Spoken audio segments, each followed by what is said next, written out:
Healing Your Families, where we talk about 6 areas of health for families: emotional, financial, mental, physical, social, and spiritual. And I am excited about the guest I have today. Her name is Danielle Southwick, and she is an advanced grief recovery specialist. And when we hear that, we automatically think of death, losing someone through death. But there are a lot of things we grieve. It's more than just when a loved one passes away. So she can cover a lot of these areas of health, because when we experience a loss, it affects us emotionally, spiritually, and mentally, and then that affects our physical health and well-being and how well we can interact with others. So Danielle, welcome. Thank you. Thank you so much for having me. I really appreciate the invitation, and you're such a wonderful host. So this is wonderful to be here. Well, I would like you to tell us about, how you became a grief Sure. recovery specialist, your training, if you want to share that. Yeah, well, I actually got into it because I was a griever myself. And so many years ago, when I was living in California, a friend of mine said, "Hey, you might be interested in taking this course called Grief Recovery." And I said, "Well, I don't know if this is going to help because I have so many things." I felt so overwhelmed by the losses that I had been carrying for so long. I was like, well, I'll have to give it a try. And I remember walking into the class and my instructor at the time saying, "Look, just give it your best, show up and do your best. It's going to work. You just need to apply and do the work." Right. So I was like, all right, well, I'll keep showing up and keep doing the work. And I didn't understand it. And then I didn't understand how it was going to work for me. But I kept showing up, and I really wanted to be healthy, and I really wanted to not be carrying all this weight around all the time. And I still remember waking up 3 days later going, "Oh, I don't hate this person anymore." Like, wow, it worked. And so my first loss that I worked on was a person that was still alive at the time. And I had some, miscommunications and some pains and things that were not really recognized in that relationship that I needed to become complete with in that. And so when I realized that it worked, I was like, well, maybe it'll work on other things. And so I just began to apply this new tool to many different areas of my life. And after about 5 years of doing that, because I had learned it once, I was like, well, it's replicatable. Let me keep doing it. I found such freedom in using it. The Grief Recovery Institute really taught me how to paint with a paintbrush, because I used to paint with a hammer and it just wasn't working, right? But when you give someone that new tool, you actually can create some beautiful things. So about 5 years later into it, I met with one of the trainers and I said, I think I need to teach this. And they're like, "Yeah, we think you do too." So I got certified. And then during COVID, I got my advanced certification with them. And I've really been doing it, nights and weekends. And recently, about 5 months ago, I quit my full-time job in corporate to go into this full-time. So I am fully into grief recovery and helping women nationally recover from loss and adversity and things that they have experienced where they feel like there's an incompleteness left, that they can find completeness in the relationship or in the loss event that they've experienced. So yeah, that's really how I got started. I needed it myself, and then it worked, and it continues to work. I've actually completed probably close to 45 different unique loss events in my own life using this tool. Yeah. Now, you used an expression I really want to emphasize. It's so beautiful. You said you learned to paint with a paintbrush instead of a Mm-hmm. hammer. Mm-hmm. So when you're painting with a hammer, I mean, just the imagery, you're Mm-hmm. probably damaging relationships, Yeah. right? Yeah. Yeah. And sometimes I'm sorry, I'm just turning notifications off there. Sometimes that's just because that's the tool you had in your toolbox, right? And a hammer is actually a very important tool to have in your toolbox, but it's not the right tool to paint with, right? Unless, you're one of those really super artistic people and you're like, "I'm going to create this really cool thing and I'm going to use a hammer." All right. All right. Okay. You're the exception to the rule, but you know what I'm saying? Like, but when Well, I yes. learned the tool, I was like, wow, I can have a fulfilling experience in, and be able to hold the difference of, yes, this happened, and here are the beautiful moments of that, and here are the things that I still want to recognize and understand, that for me in that moment of the event were left incomplete, or there were things that I wanted to have different, better, or more that were never really realized. Those dreams, hopes, and expectations that were unrealized. And so to become complete with that, and to know that like I can have both of those experiences and hold that in balance now. Yeah. Well, even just to have more than one tool, maybe sometimes a hammer is needed, Mm-hmm. but to Mm-hmm. have more than one choice Sure. is Sure. what a blessing. So Yeah. I want to talk for just a minute too about different loss. Now, as you spoke at the beginning, I was thinking of a time when I thought I had found my ideal job, the job I would retire from. And after a year, I was let go. So that's a kind of a loss that you can help Mm-hmm. with. Yeah, absolutely. So I actually want to back up a little bit further and talk about, like, let's define what grief is, right? Let's Yes. define the word and what we're talking about. So in the grief recovery world, we talk about grief in these two ways. The first way is that it is the conflicting feelings caused by the end of or change in a familiar pattern or behavior. So the conflicting feelings that come with an end or a change. And grief is also the normal and natural emotional reaction to a loss or change of any kind, right? So it can feel a couple different ways. It can feel a lot of different ways, but two of the most familiar ways that it can feel is the feeling of reaching out for someone or something that's always been there, only to discover that when you need them one more time, they're no longer there.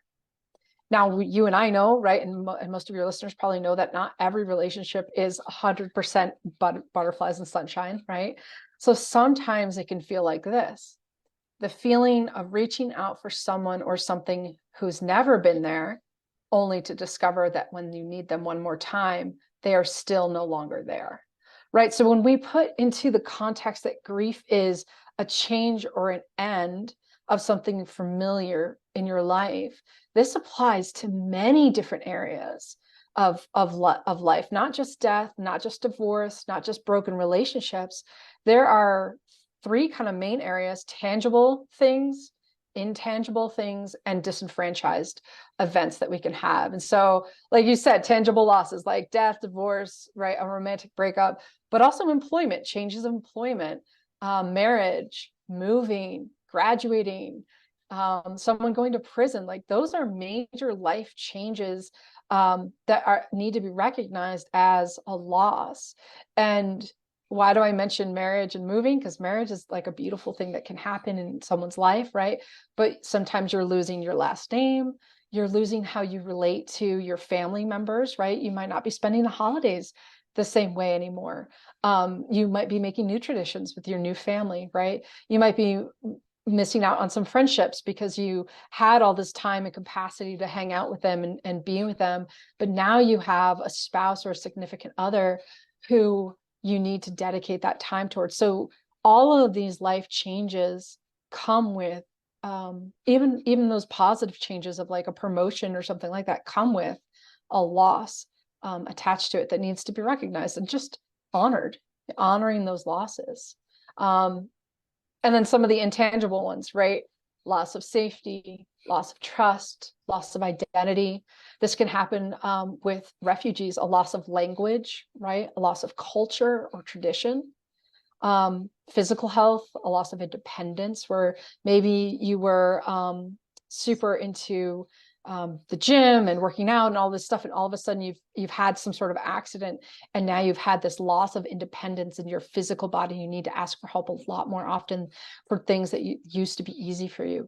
Those are representations of unique event losses that we can experience as human beings that need to be processed. Otherwise, they just stick with us and stay with us. And then I mentioned before, disenfranchised, right? So that's like losing somebody you didn't really know, like maybe a celebrity, right? more maybe grieving someone you've only met online. Like maybe you've played Call of Duty with them on mobile, right, for years and years, and all of a sudden you don't have any relationship with them anymore, due to a falling out or them moving or whatever, they're losing interest, whatever it is. But you've had something meaningful to you that is no longer a part of your regular routine. Grieving family separation due to foster care, right? A loss of a lifestyle. So this is like financial changes, whether you've lost it or you've gained it.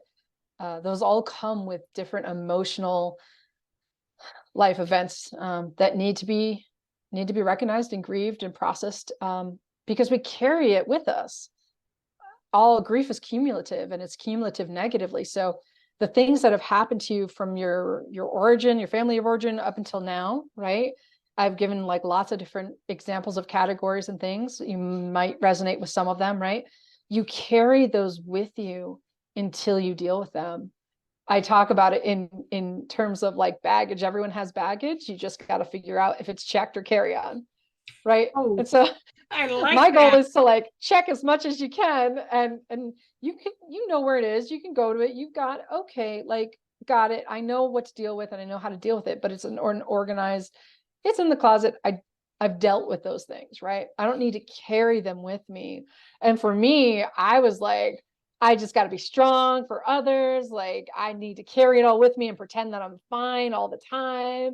And meanwhile, I'm just like, I had matching sets of luggage, that I was carrying with me. And I was just like, I got this. And really it was draining me emotionally and spiritually and mentally, and really not giving me the capacity for others, because I had to use all of my energy to keep those emotions down and silenced and muffled, because I had to pretend all the time that I was okay when I really wasn't. I love that analogy. Check your baggage. A lot of times we think of you need to lose your baggage, but you're right. If something happened to you, you can't change the fact that that happened, but you Correct. can Right. check it. And Right. sometimes it might be something you learn from. It sounds like everything that happened to you became part of your desire to learn how you can help other people. Yeah, absolutely. Yeah, it really became a driving factor in becoming more healthy. I wanted to become healthy, not just for me, um, so that I was healthy, but then for my future family, right? Which now consists of a husband. Great. And we want to have kids in the future. We're working on that and having fun working on that. But it hasn't happened yet. It's been 2 years, right? And so there's a loss even in that desire, the hope of a family, the Mhm. hope of having that child. And there's been a loss that's occurred in between that. But that driving factor of like, I want to be healthy so that my family is healthy, so that I'm teaching my kids these tools at a much younger age than I learned them, so that they can be healthy for their families, right? And to pass that forward. So yeah, it motivates me because I had to do the hard work, right? I don't talk to clients and be like, oh, this is gonna be butterflies and sunshine, this is gonna be great, you're not gonna have a problem in the world. Like, no, look, I'm gonna be real with you, this is the messy middle. And you're gonna want to give up, and you're gonna want to quit, and you're not gonna want to do it because it's hard, and it's because something you've never done before. But when that happens, that's when you call me and I'll walk you through it, right? Because I know that what happens on the other side of that is healing and freedom and lightheartedness and capacity to love at a level that I never understood that I could, before. So do the work. And that's my encouragement to everybody, is like, get healthy, do the work, because you either pay now or you pay later, but at some point you're going to have to pay. And I'd rather pay now. And if you Yeah. don't heal, it won't just be that you will pay later, your children will pay. It's a ripple effect. And that's actually encouraging, because it's a ripple effect the other way too. I was just talking about this with somebody. When you start to get healthy, whether other people choose it or not, it's a ripple effect, and people start to be like, what are you doing? Like, I kind of want to get healthy too. Like, I'm not sure what that principle is, but but I've seen it work over and over and over in my own life. And so it's exciting to see as people, my friends, my family members, people that I care about, my coworkers, things that they're saying, wow, you've really done it. And like, I want to do it too. I'm like, let's go. I Let's go. totally agree. It's energy. You're putting out positive energy. That's contagious. You're healing others Hmm. as well Hmm. as yourself. Now, I want to come back to you made an excellent point. A lot of times we feel like, well, this is a change that I wanted. I'm excited, and we don't often accept it still brings challenges. Sure. So, and sometimes, we might be feeling guilty, like, I wanted this new job. I wanted to marry this Hmm. person. I wanted this baby. There's something Hmm. wrong with me that I'm not blissfully happy. So I Hmm. love the point that you're helping people understand there's nothing wrong with them. Hmm. It's a Right. change. Right. Right. Right. And when I was first learning about emotions, like I really didn't have the language of emotion. Like I didn't understand when somebody would ask me, what are you feeling? I'm like, I don't know what are the choices, and somebody was like, okay, well, mad, sad, glad, afraid, embarrassed. Like, let's just start basics, right? I'm like, okay, I don't know. How am I feeling? Am I feeling mad? Am I feeling glad? I don't know. And as I progressed and learned and broadened my vocabulary, there's actually a fantastic resource called from the Center of Nonviolent Communication on feelings and needs inventory. And I've used that, and I tell people that you just use this, look at this, like as a reference. But feelings are data points, right? They are informational. And so they're trying to tell you something. They're trying to tell you either a need is being met or a need is not being met, right? And so if you can kind of break down that process and say, oh, um, I'm feeling X, Y, or Z. Okay, what do I need? And then meet that need. And that completes that cycle for that emotion, right? And the next emotion is going to come down, and the next one's going to come, and so you're always like paying attention to how does it feel in your body? What is reactive for me? Even in the good changes, right? There's emotions that come with it that are giving you information to say, hey, something's not getting met here. This was important to me. I need to stop and recognize it and acknowledge what it is and really bring it out into the light and just share it with someone who's listening, who's a heart with ears, who isn't going to judge or criticize or analyze it. They're just going to be there to receive the information that I'm trying to express, that emotional communication that felt stuck for me, to discover it and to get unstuck from it.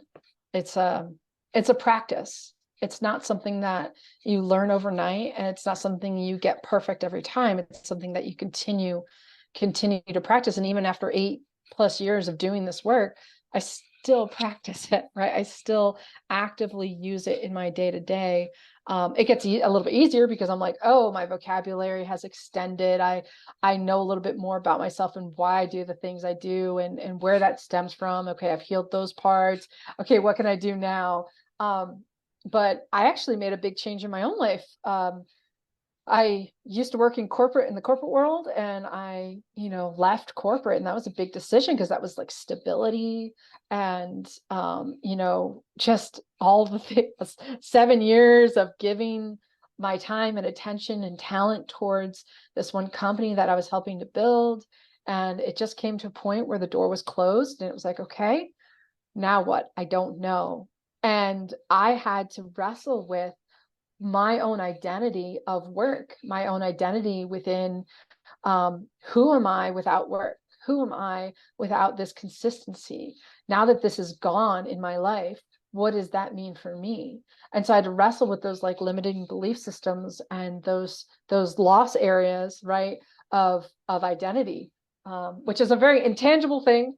Right? It's like start with something tangible that you've lost, and you'll work your way to that. But it's a deep level of loss that I didn't realize I was experiencing it until it was there. And then I was like, okay, what do I do with it? I have a choice and I have the tools. All right, let me work through this. work through the things that I really hoped and desired to get out of that job that are never going to come to pass. The things that I really wanted to accomplish that I'm not going to accomplish now. And then turn that focus onto, what do I want to accomplish in this new endeavor? And how do I position it to look forward and have hope for the future too, in my work life. I agree totally that we can learn from our emotions. We can use our emotions rather than allowing our emotions to use us. Yeah, absolutely. Have you encountered that situation where someone is just, you said you had to learn vocabulary for your emotions. And sometimes I've seen where people just want to shut them out. They just Mm, feel nothing. If you ask them how they're feeling, they would say nothing. right, right. Whether they don't know what they're feeling or not. There's actually a couple myths about grief. One of them is don't feel bad, and I want to land on that one, but I want to kind of briefly go over the other ones Yes. for you and the audience. Is the first one is time heals all wounds, and this is a deep-seated myth, right? I talk about it sometimes in terms of like you're driving in a car, right, and one of your tires loses air, right, and pops, and you kind of drive your car off, safely to the side of the road. Then what? You've got some options, right?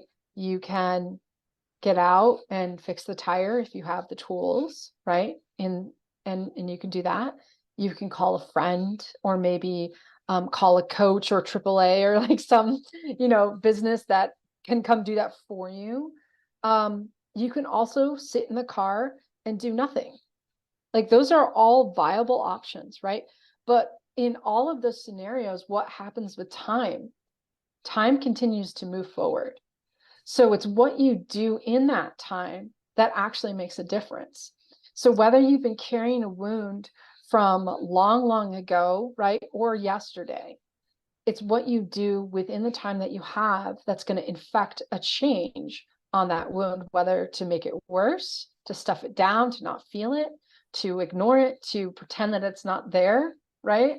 Or to sit and just talk about the wound all day long and not actually heal it, right? So there's a lot of different avenues that you can do, but time moves forward. It's what you do in that time.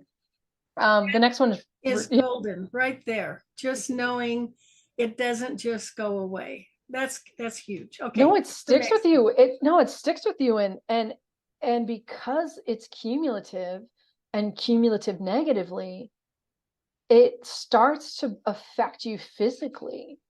Like you get drained, it affects you physically so much, more than people probably are understanding, because they're not calling it grief. They're not recognizing it as No. loss, right? And so that's that first like awakening, like, oh, this is a loss. Got it. What do I need to do about that? Like, what can I do about it? Right? You have the ability to heal that, and to get some better tools to do that, which is the work that I do day in, day out with people, is to say, hey, there's hope for this. I've been through something similar, because I'm never going to tell you I know how you feel.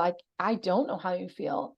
At best, I can tell you how I felt when something similar happened to me. Mm-hmm. You are a unique individual with your own experiences and belief systems, and the way you grew up, and all these resources, right? It's not me. So I'm not going to tell you that. Like, but I'd like to learn. I'd like to hear how you feel, and help you understand like that it's normal and natural, and to help give you some better resources to not have to carry it anymore. You can actually put it down and still live really healthy, and you can still honor it without forgetting about it or pushing it away. Yeah. So I'll go through the other ones a little bit quicker than that one, but the next one is replace the loss. So this happens pretty often early on in age.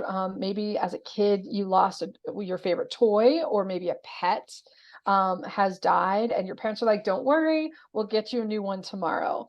Well, that then translates to more and more things in your life where your parents are like, don't worry about it, here's a cookie. Don't worry about it, here's some new whatever, right?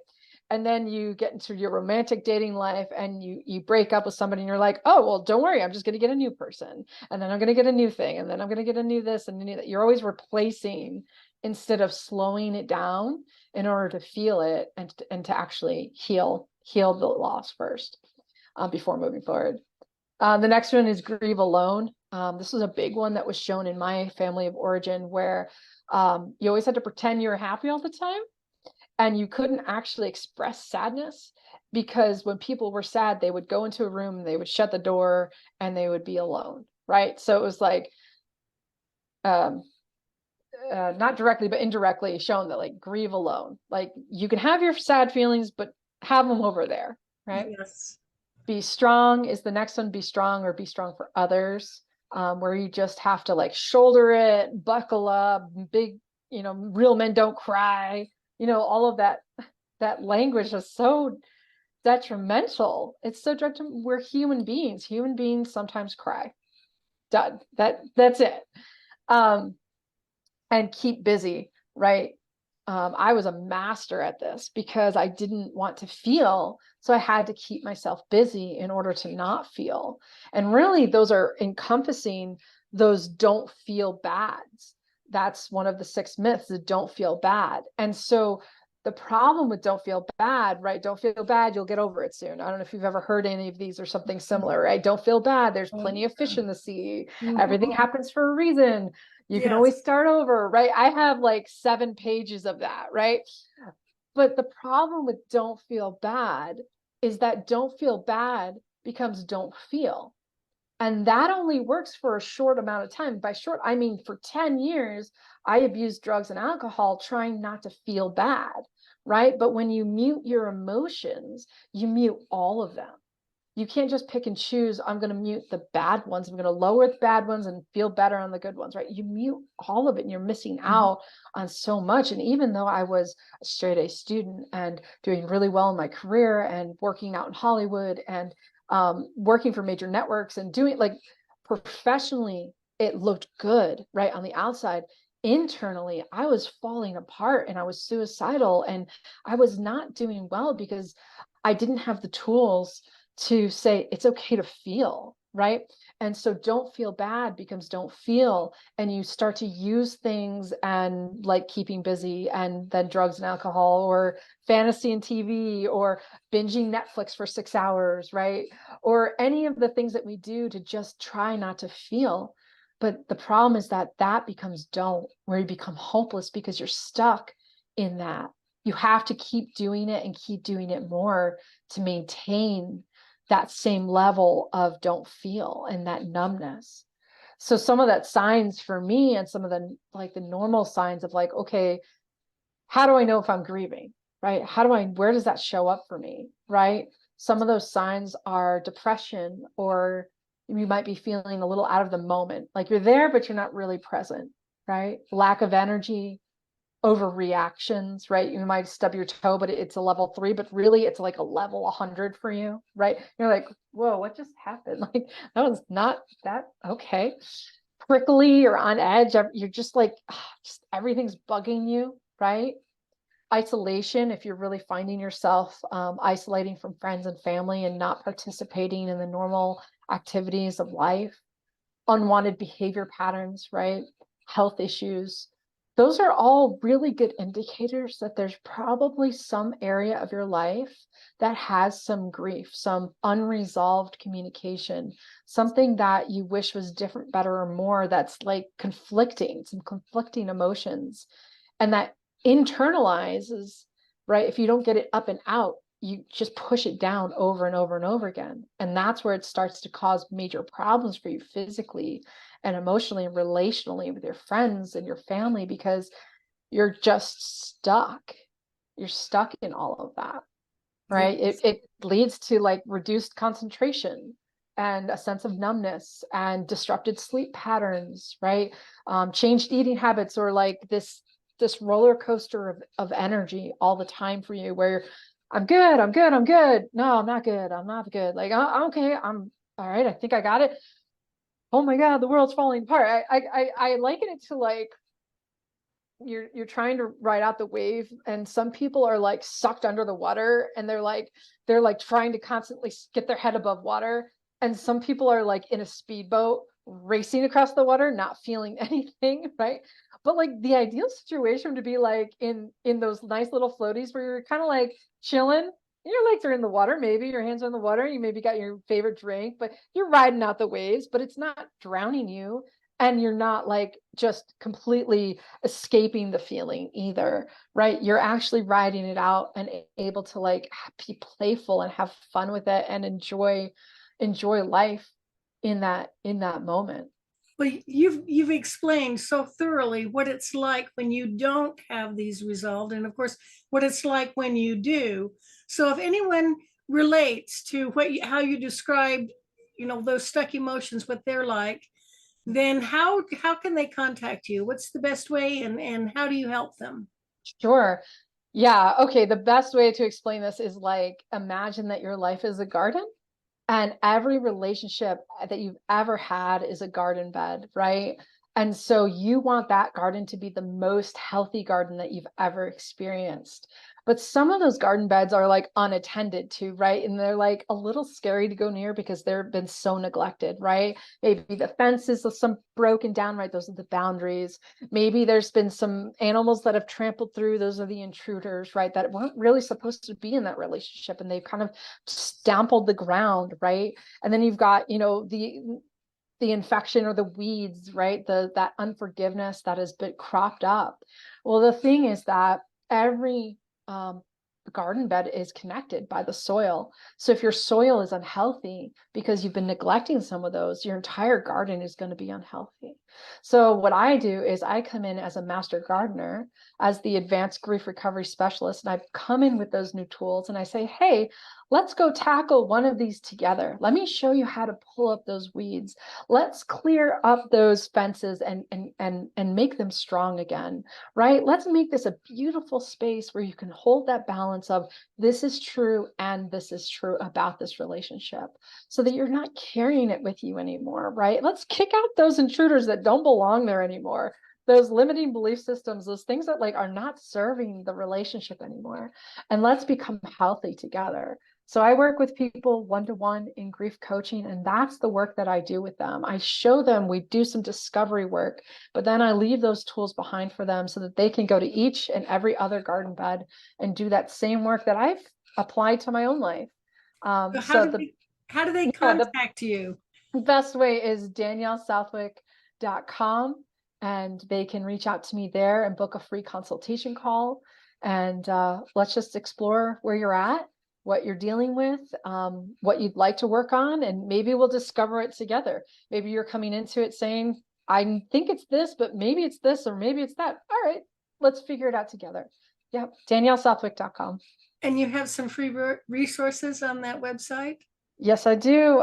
Yes, so we've got a grief recovery quiz that you can take that also will help give you some grief recovery community resources, which is a 16-week email that gets sent out once a week for you with free resources on grief and how to recover from it. A lot of these topics that I've talked about more in depth.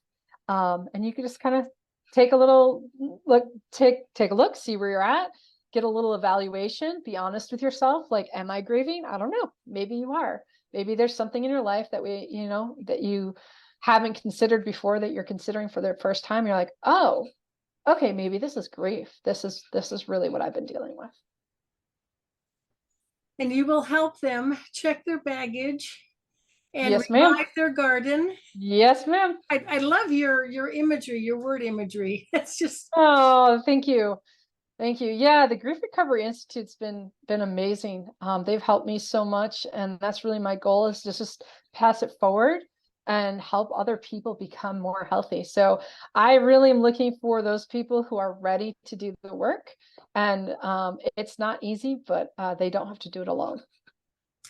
I love it. Danielle, you're doing a great thing. And I firmly believe, when you become a better person, you become a better parent.